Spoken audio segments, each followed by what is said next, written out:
You ever sat alone in a quiet room and whispered to God, "Why am I alone now?" Have you ever watched people slowly drift out of your life, even when you tried to be kind, patient, and loving? Loneliness can feel like punishment.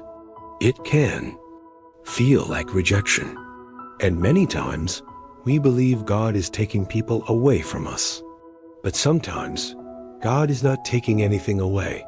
Sometimes, He is making space. This story is about loneliness, faith, and how God gently prepares a heart by quieting the world around it. Please stay until the end, because the truth in this story may change the way you understand your own silent seasons.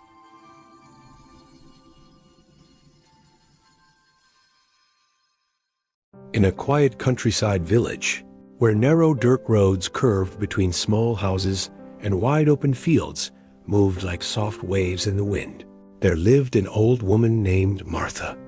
She walked slowly and spoke gently, but her heart carried a deep and steady warmth.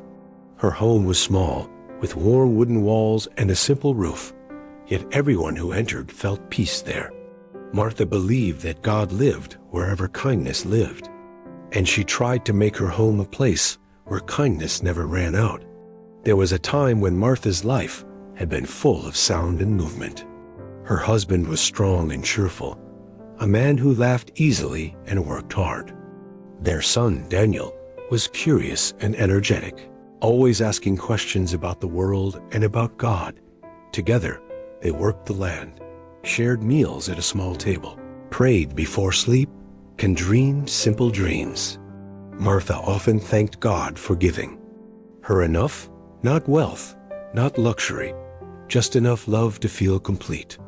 Then one winter, sickness came quietly. Her husband grew weaker with each passing day.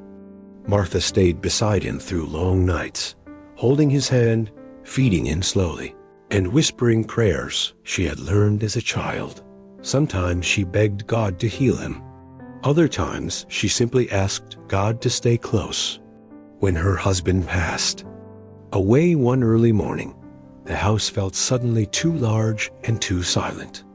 Martha cried alone, her face pressed into her hands, asking God why love had to hurt so deeply. Yet in that grief, something unexpected happened. Alongside the pain, she felt a strange calm. It was as if God was reminding her that His presence had not left with her husband.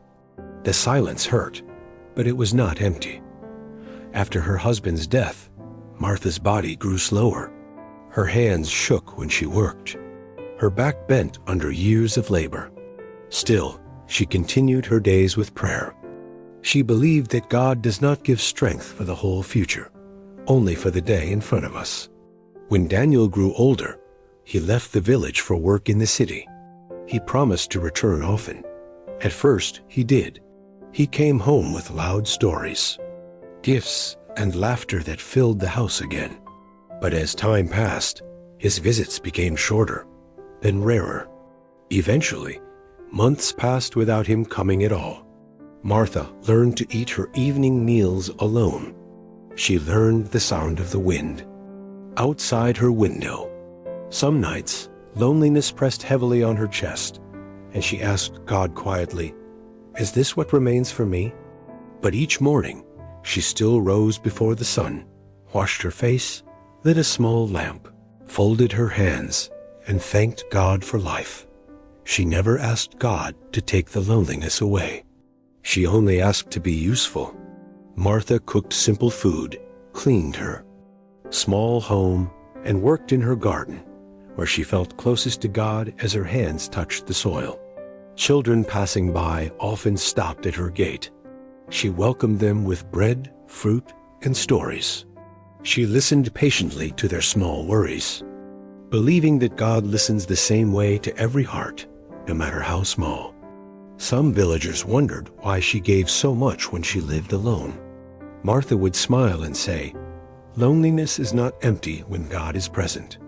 Even animals seemed drawn to her home. Birds rested on her roof. A thin, old dog waited outside her door each day. Martha gently petted its head and said, God sends those who need love. One summer, Daniel returned from the city looking tired and restless. He watched his mother cooking, serving others, and giving what little strength she had.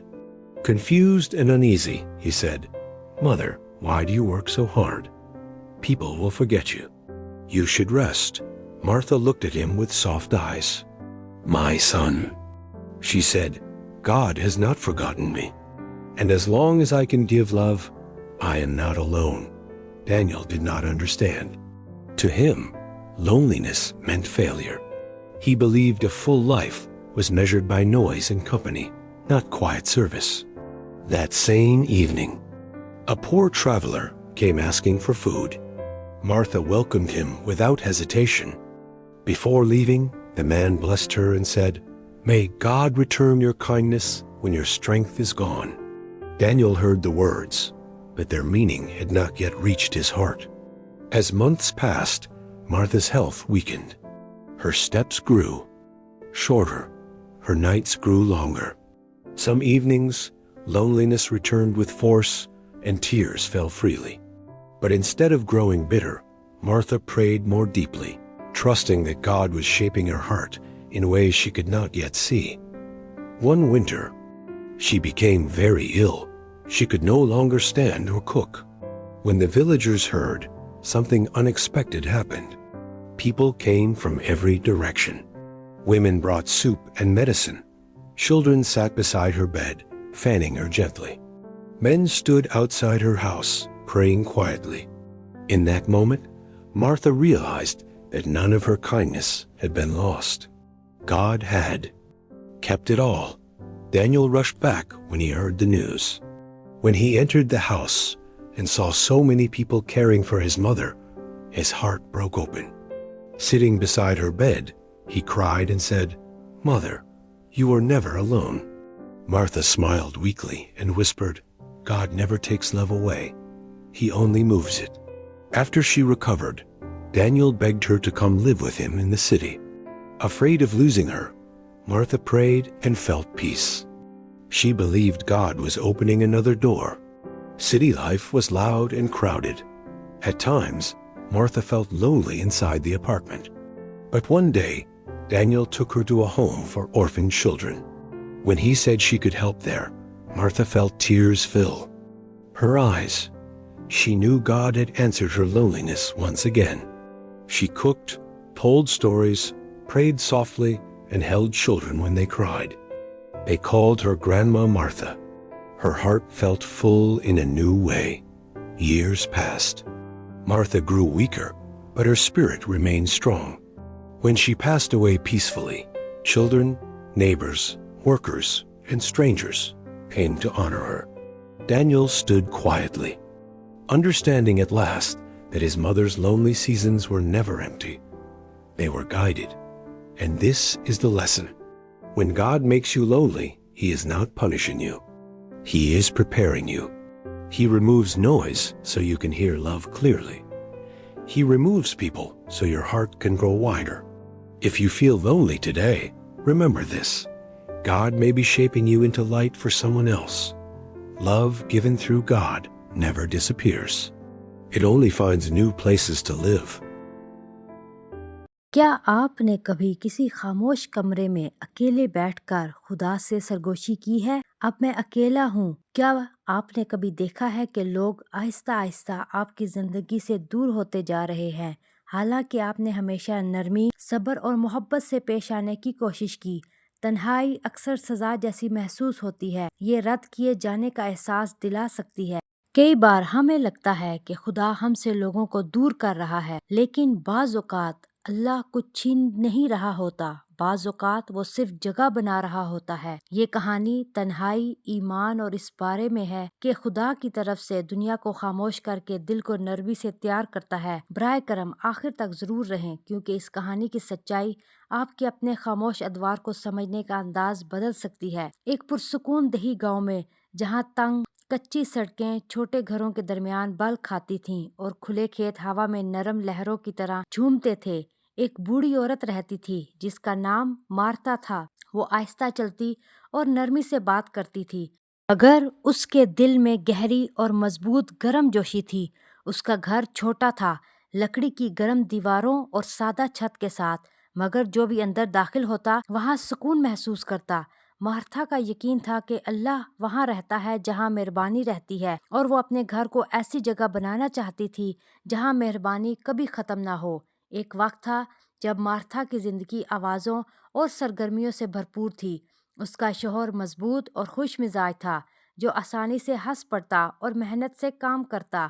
ان کا بیٹا ڈینل تجسس سے بھرپور اور توانائی والا تھا، جو دنیا اور خدا کے بارے میں ہمیشہ سوال پوچھتا رہتا۔ وہ سب مل کر زمین پر کام کرتے، ایک چھوٹی میز پر کھانا کھاتے، سونے سے پہلے دعا کرتے اور سادہ خواب دیکھتے۔ مارتھا اکثر خدا کا شکر ادا کرتی کہ اس نے اسے بس اتنا دیا جتنا کافی تھا، نہ دولت نہ عیش و آرام، بس اتنی محبت کہ وہ خود کو مکمل محسوس کر سکے۔ پھر ایک سردیوں میں بیماری خاموشی سے آ گئی۔ اس کا شوہر پر گزرتے دن کے ساتھ کمزور ہوتا گیا۔ مارتھا لمبی راتوں میں اس کے پاس بیٹھی رہتی، اس کا ہاتھ تھامے رکھتی، آہستہ آہستہ اسے کھانا کھلاتی اور وہ دعائیں سرگوشی میں دہراتی جو اس نے بچپن میں سیکھی تھیں۔ کبھی وہ خدا سے گڑ گڑا کر شفا مانگتی اور کبھی صرف اتنا کہتی کہ خدا قریب رہے۔ ایک صبح سویرے جب اس کا شوہر وفات پا گیا تو گھر اچانک بہت بڑا اور بے حد خاموش محسوس ہونے لگا۔ مارتھا اکیلے روئی، اس کا چہرہ اس کے ہاتھوں میں دبا ہوا تھا اور وہ خدا سے پوچھ رہی تھی کہ محبت کو اتنا دردناک کیوں ہونا پڑتا ہے۔ مگر اسی غم میں کچھ غیر متوقع ہوا۔ درد کے ساتھ ساتھ اسے ایک عجیب سی پکار محسوس ہوئی، جیسے خدا اسے یاد دلا رہا ہو کہ اس کی موجودگی اور اس کے شوہر کے ساتھ ختم نہیں ہوئی۔ خاموشی تکلیف دہ تھی مگر خالی نہیں تھی۔ شوہر کی وفات کے بعد مارتھا کا جسم آہستہ آہستہ کمزور ہونے لگا۔ کام کرتے وقت اس کے ہاتھ کانپنے لگتے۔ برسوں کی محنت نے اس کی کمر جھکا دی تھی، پھر بھی وہ اپنے دن دعا کے ساتھ گزارتی رہی۔ اس کا یقین تھا کہ خدا پوری زندگی کے لیے ایک ساتھ طاقت نہیں دیتا، بلکہ صرف اس دن کے لیے جس کا ہم سامنا کر رہے ہوتے ہیں۔ جب ڈینل بڑا ہوا تو وہ شہر میں کام کی تلاش میں گاؤں چھوڑ گیا۔ اس نے وعدہ کیا کہ وہ اکثر واپس آئے گا۔ شروع میں وہ واقعی آتا رہا۔ وہ زوردار کہانیاں، تحفے اور کہکے لے کر آتا جو ایک بار پھر گھر کو زندگی سے بھر دیتے تھے، مگر وقت کے ساتھ اس کے آنے مختصر ہوتے گئے، پھر بہت کم۔ آخر کار مہینے گزر گئے اور وہ بالکل نہ آیا۔ مارتھا نے شام کا کھانا اکیلے کھانا سیکھ لیا۔ اس نے اپنی کھڑکی کے باہر چلتی ہوا کی آواز کو پہچاننا سیکھ لیا۔ کچھ راتوں میں تنہائی اس کے سینے پر بوجھ بن کر آتی اور وہ خاموشی سے خدا سے پوچھتی کہ کیا اب میرے لیے بس یہی تنہائی رہ گئی ہے؟ مگر ہر صبح وہ پھر بھی سورج نکلنے سے پہلے اٹھتی، چہرہ دھوتی، ایک چھوٹا سا چراغ جلاتی، ہاتھ جوڑتی اور زندگی پر خدا کا شکر ادا کرتی۔ اس نے کبھی خدا سے یہ دعا نہیں کی کہ اس کی زندگی کے لمحے ختم کر دیے جائیں، وہ صرف عاجز رہنے کی کوشش کرتی رہی۔ مارتھا اپنا کھانا خود پکاتی، اپنے چھوٹے سے گھر کو صاف رکھتی اور اپنے باغ میں کام کرتی، جہاں اسے خدا سب سے زیادہ قریب محسوس ہوتا تھا جب اس کے ہاتھ مٹی کو چھوتے تھے۔ راستے سے گزرنے والے بچے اکثر اس کے دروازے پر رک جاتے۔ وہ انہیں روٹی، پھل اور کہانیاں دے کر خوش آمدید کہتی۔ وہ ان کی چھوٹی چھوٹی پریشانیوں کو صبر سے سنتی، کیونکہ اس کا یقین تھا خدا ہر دل کی بات ایک ہی طرح سنتا ہے۔ اس کا گھر گویا دلوں کو پکارنے لگا تھا۔ کچھ گاؤں والے حیران ہوتے کہ وہ اکیلی رہ کر بھی اتنا خوش کیسے رہتی ہے۔ مارتھا مسکرا کر کہتی، جب خدا موجود ہو تو تنہائی نہیں ہوتی۔ حتیٰ کہ جانور بھی اس کے گھر کی طرف کھینچے چلے آتے تھے۔ پرندے اس کی چھت پر آ بیٹھتے۔ ایک دبلا پتلا بوڑھا کتا روز اس کے دروازے کے باہر بیٹھا رہتا۔ مارتھا نرمی سے اس کے سر پر ہاتھ پھیرتی اور کہتی، خدا محبت کے ساتھ بھیجتا ہے۔ ایک گرمیوں میں ڈینل شہر سے واپس آیا تو وہ تھکا ہوا اور بے چین دکھائی دے رہا تھا۔ اس نے اپنی ماں کو دیکھا کہ وہ کھانا پکا رہی ہے، دوسروں کی خدمت کر رہی ہے اور اپنی بچی کھچی طاقت بھی بانٹ رہی ہے۔ الجھن اور بے چینی کے ساتھ اس نے کہا، ماں، آپ اتنی محنت کیوں کرتی ہو؟ کیا آپ اب رک نہیں سکتی؟ آپ کو آرام کرنا چاہیے۔ مارتھا نے نرم آنکھوں سے اس کی طرف دیکھا اور کہا، میرے بیٹے، خدا نے مجھے نہیں بلایا، اور جب تک میں محبت دے سکتی ہوں میں اکیلی نہیں ہوں۔ ڈینل یہ بات نہ سمجھ سکا۔ اس کے نزدیک تنہائی کا مطلب ناکامی تھا۔ وہ سمجھتا تھا کہ بھرپور زندگی شور اور لوگوں کی موجودگی سے ہی ناپی جاتی ہے، خاموش خدمت نہیں ہوتی۔ اسی شام ایک غریب مسافر کھانے کی درخواست لے کر آیا۔ مارتھا نے بغیر کسی ہچکچاہٹ کے اسے خوش آمدید کہا۔ جاتے وقت اس آدمی نے اسے دعا دی اور کہا، خدا آپ کی مہربانی لوٹا دے۔ پھر اس نے آہستہ سے کہا، لیکن آپ کی طاقت تو ختم ہو رہی ہے۔ ڈینل نے یہ الفاظ سنے، مگر ان کا مطلب ابھی تک اس کے دل تک نہیں پہنچا تھا۔ مہینے گزرتے گئے، مارتھا کی صحت کمزور ہوتی چلی گئی، اس کے قدم بھاری ہو گئے، راتیں اسے بہت لمبی لگنے لگیں۔ کچھ شاموں میں پرانی یادیں پوری شدت سے لوٹ آئیں اور آنسو بے روک بہنے لگے، مگر تلخ ہونے کے باوجود مارتھا نے اور گہرائی سے دعا کرنا شروع کر دی۔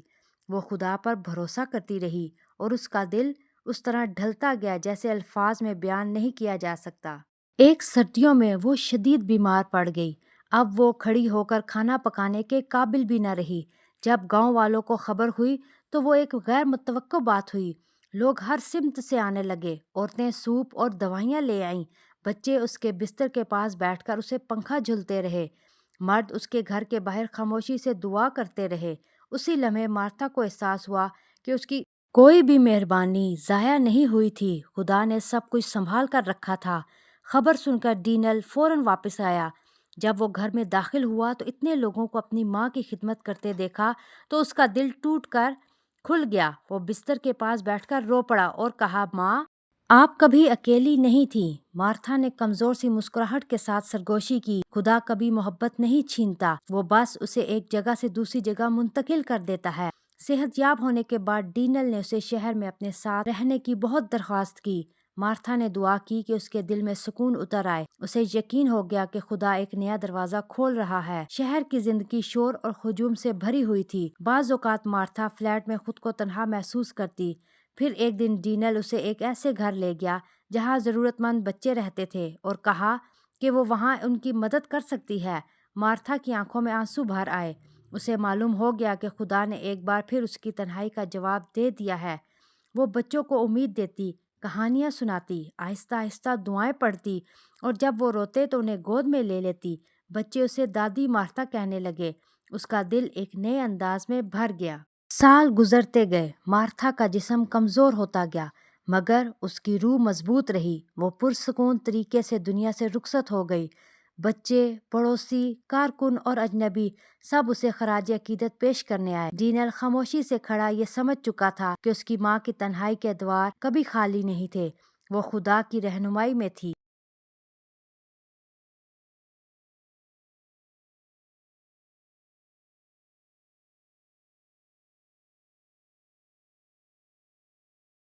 اور یہی سبق ہے، جب خدا آپ کو تنہا کرتا ہے تو وہ آپ کو سزا نہیں دے رہا ہوتا، وہ آپ کو تیار کر رہا ہوتا ہے۔ وہ شور ہٹا دیتا ہے تاکہ آپ محبت کو صاف سن سکیں، وہ لوگوں کو ہٹا دیتا ہے تاکہ آپ کا دل اور وسیع ہو سکے۔ آپ کا دل اور وسیع ہو سکتا ہے۔ اگر آپ آج خود کو تنہا محسوس کر رہے ہیں تو یہ بات یاد رکھیں، ممکن ہے خدا آپ کو کسی اور کے لیے روشنی بنا رہا ہو۔ جو محبت خدا کے ذریعے دی جاتی ہے وہ کبھی ختم نہیں ہوتی، وہ بس رہنے کے لیے ایک نئی جگہ تلاش کر لیتی ہے۔